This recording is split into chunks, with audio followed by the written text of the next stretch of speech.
पास और तो कुछ नहीं है, केवल ये गुड़ बताशा है प्रभु।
बच्चों, पेट भर के खाओ, संकोच मत करो।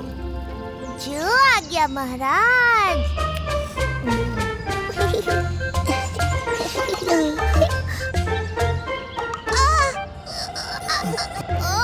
मेरा पेट। मेरा भी। मेरा भी। मेरा भी। मेरा भी। बटुक, वैद्य जी को बुलाओ। जी महाराज।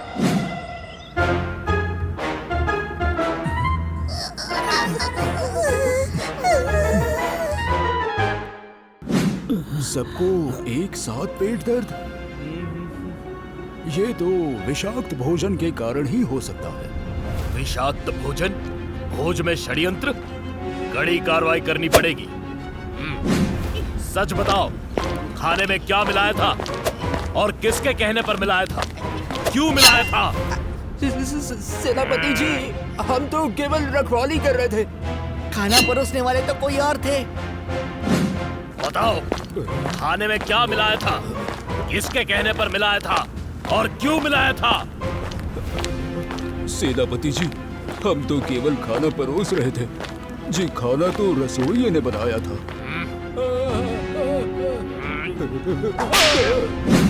बताओ, क्या मिलाया था? किसके कहने पर मिलाया था? क्यों मिलाया था? मुझे जो सामग्री मिली उसी से खाना बनाया था।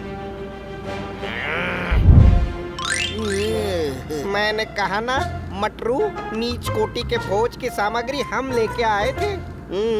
क्योंकि वहाँ दाम कम थे। इससे पहले कि मरते हैं, चल कुछ करते हैं।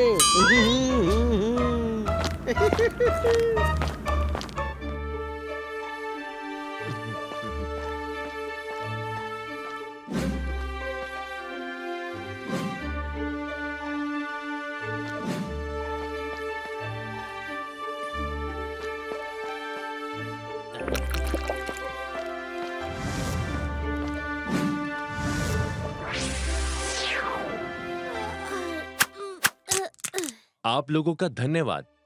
आपने हमारे गांव को भूखमरी से बचा लिया। मुखिया जी, ये तो जगन्नाथ प्रभु की ही कृपा है। महाराज और पूरी प्रदेश सुंदरपुर के साथ है। वो सब तो ठीक है सेनापति जी, आप लोग खाना और जरूरत का सामान दे देंगे, पर बारिश इस साल भी नहीं हुई तो? मुखिया जी, महाप्रभु पर विश्वास रखिए। वो उलझन देते हैं तो सुलझाते भी वही हैं।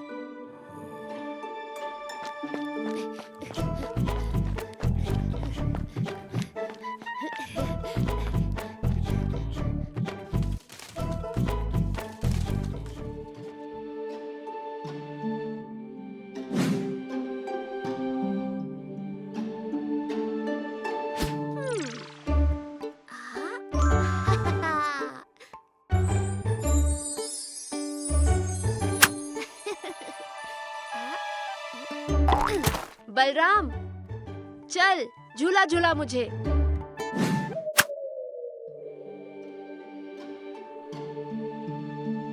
क्या हुआ तुझे? 2 साल से सूखा पड़ा है सुंदरपुर में। सब पेड़, फसल, कुएं, तालाब सब सूख गए हैं और तुझे झूला झूलना है। सूखे और झूले का क्या संबंध? ये लोग दुखी हैं बेचारे, और तू झूला झूल रहा है। नहीं, तू जब तक इन लोगों की सहायता नहीं करता, मैं तुझे झूला नहीं झूलाऊंगा।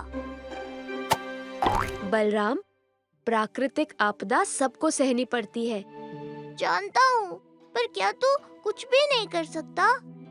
कम से कम इन सबको भूखा प्यासा ना सोना पड़े। इन सबकी एक ही इच्छा है, अच्छी बारिश से अच्छी फसल और पूरे गांव की भलाई। मेरे भोले बलराम, बहुत कम लोग ही दूसरों का भला सोचते हैं। चल दिखाता हूँ तुझे।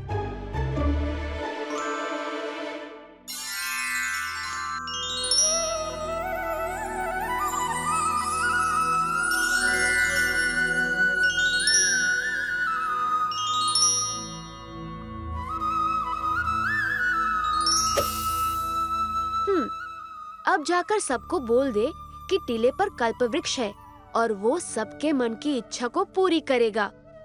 पर हर परिवार से सिर्फ एक ही सदस्य की इच्छा पूरी हो सकती है। समझ गया।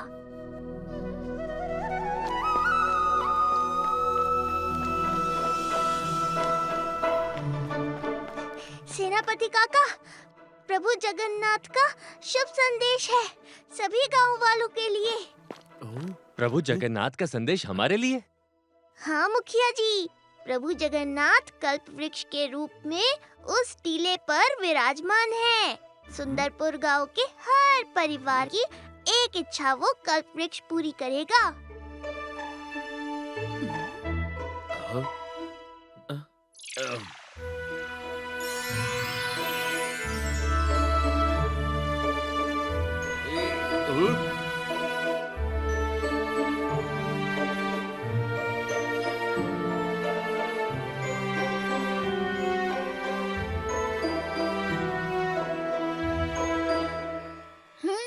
मटरू, मिल गया धन कमाने का मौका। चलो देते हैं मिलके सबको धोखा। चलो चलो सब चलते हैं, अपनी इच्छा मांगते हैं।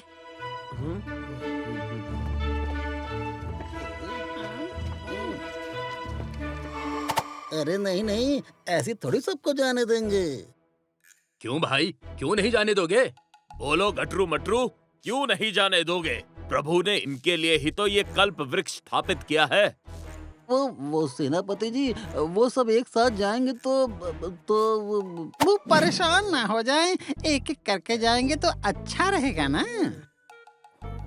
सही कह रहे हैं ये दोनों बटुकनाथ जी, सबको एक एक करके ही जाना चाहिए।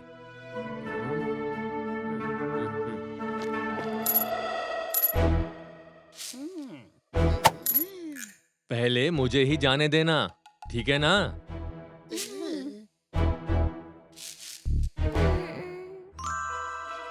कहा था ना मैंने।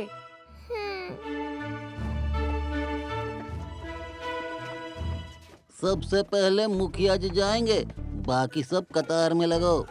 ये पहले क्यों जाएंगे? क्योंकि ये धनी मतलब बुजुर्ग है ना, इसलिए इन्हें पहले जाने देंगे। इनसे बुजुर्ग तो मैं हूँ, तो मुझे जाने दो। नहीं नहीं माई, पहले मुखिया जी जाएंगे क्योंकि वो मुखिया हैं। वाह, धनी मुखिया को प्राथमिकता, यही है पूरी का न्याय। गटरू मटरू, पहले ये माई जाएगी क्योंकि ये सबसे वृद्ध है। आप दोनों ऐसे पक्षपात नहीं कर सकते।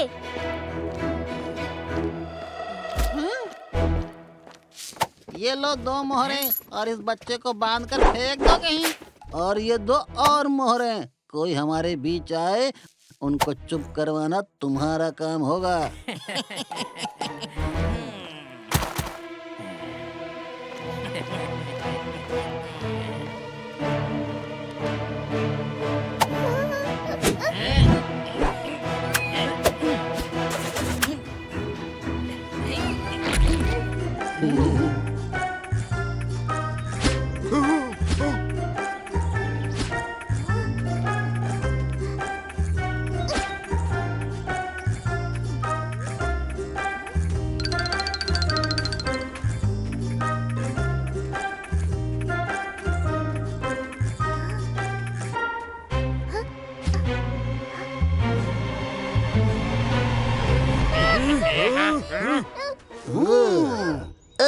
पकड़ा गया ना।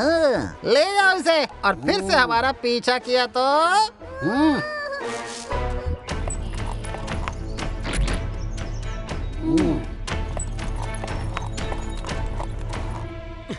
ये लीजिए, आप दोनों के लिए भेंट।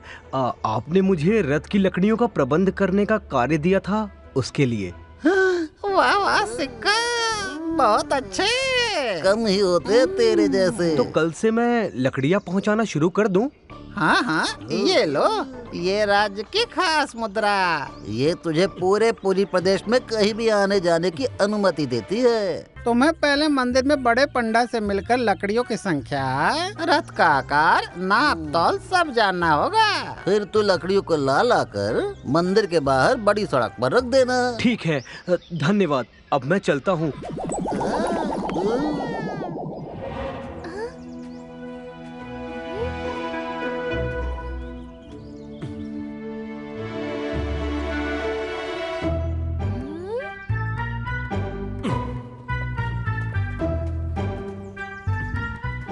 बड़े पंडा जी, कौन थे वो लोग? बेटा, वो रथ के लिए लकड़ियों का प्रबंध करने वाले हैं, उसी के बारे में बात करने आए थे। उस दिन गांव के सभी मुखिया आए थे, उनमें तो ये आदमी नहीं था।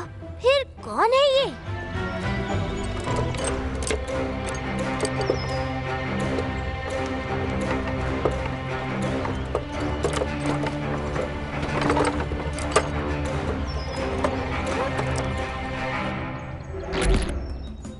भाई, आज लकड़ियाँ लाते लाते बहुत देर हो गई। गटरू मटरू जी ने कहा है हम आज रात महल के सेवागृह में रुक सकते हैं।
भाई, भूख लगी है।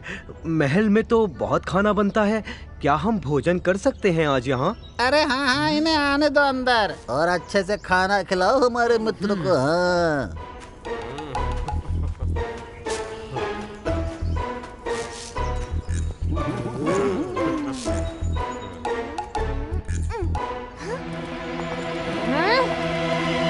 महाराज, सेनापति जी, सुनिए। तू यहाँ क्या कर रहा है? गटरू जी, वो सिक्का वो सही आदमी नहीं है, कुछ तो गड़बड़ कर रहा है। यह गड़बड़ सिर्फ एक ही इंसान करता है, और वो है तू। अब भाग यहाँ से। जगन, अब मैं क्या करूं? कैसे सचेत करूं महाराज और सेनापति जी को? कहाँ है तू? जल्दी आ। अरे आ गया। तेरे चक्कर में मुझे इतनी मेहनत करनी पड़ती है। अब मित्र है तो मदद तो करेगा ना। अब जल्दी सोच क्या करें, नहीं तो वो सिक्का कुछ ना कुछ अनर्थ जरूर करेगा।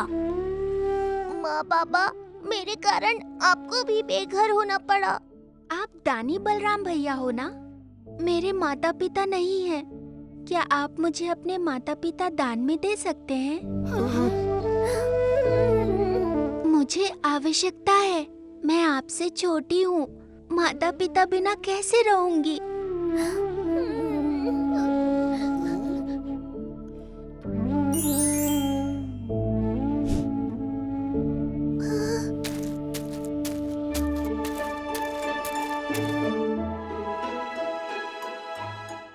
बलराम, तुमने सब दान दे दिया, पर मैं अब भी तुम्हारा राजा हूँ, और मैं तुम्हें आदेश देता हूँ कि अब से तुम मेरी देखरेख में रहोगे।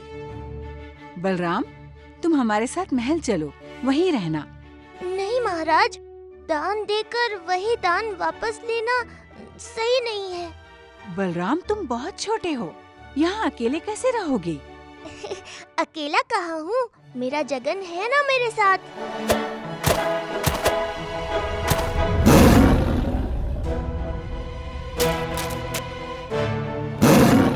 दानी बलराम, मुझे जीवन दान दे दो। दानी बलराम, मुझे सिंह से बचा लो। डरो मत नन्हे हिरण, मैं तुम्हें कुछ नहीं होने दूंगा। ये मेरा आहार है बलराम, वापस दो इसे। नहीं, अब ये मेरी शरण में है, तुम इसे जाने दो और मुझे खा लो।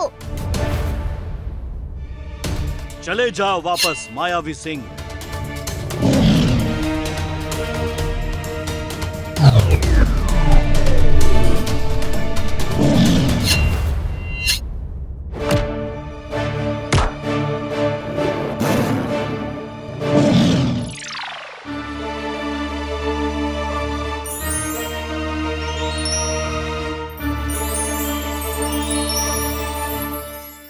हम सब देखना चाहते थे तुम अपना प्रण कहाँ तक पूर्ण कर पाते हो। तुमने प्रमाणित कर दिया बलराम, तुम सच्चे दानी हो और अपने प्रण के पक्के हो। तुम्हारा कल्याण हो।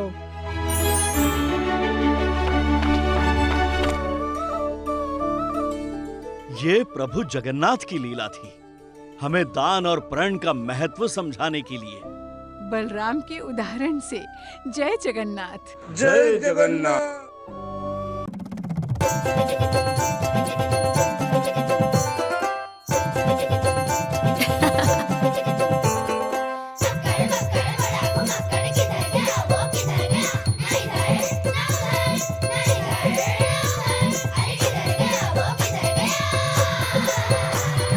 संकट भागे तुम दबा के जब वो साथ हो, है ना कोई उसके जैसा ऐसा यार। वो नुस्खे हैं अनोखे उसकी ही बातों में, प्यार की ऐसी झलकी उसकी आंखों में।